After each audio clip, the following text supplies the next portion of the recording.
Ganitong aking problema, sa tuwing aalis ako kasama ko ang aking lola. Dala-dala'y arinola.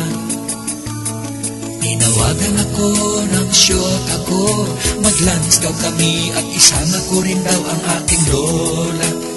Paano na ang arinola? Ang arinola ng lola.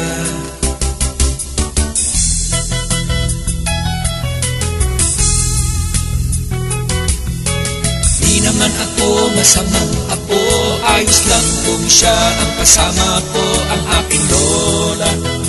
Basta't walang arinola. Nang kumain na kami sa isang restaurant, ang polskit ng lola ay nakalimutan sa arinola. Sa loob ng arinola, sa arinola ng lola.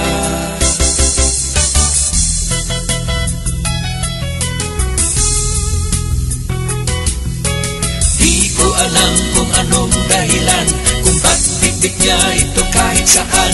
Ang alam ko'y halos di siya mapakali pag ang arinola niya'y wala sa tabi.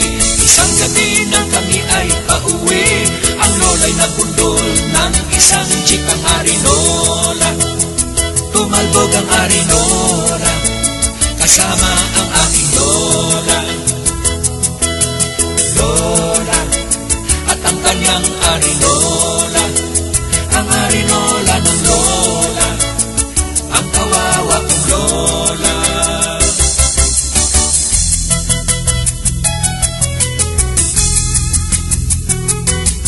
Napagulong siya at tumihaya, ako'y nataranta, halos walang magawa.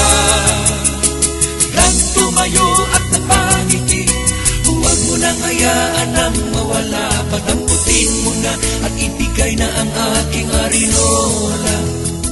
Ang sabi ng lola, akin itong ikinatuwa, dahil ang lola ko'y walang gasgas. Swerte ang lola, dahil kaya sa arinola.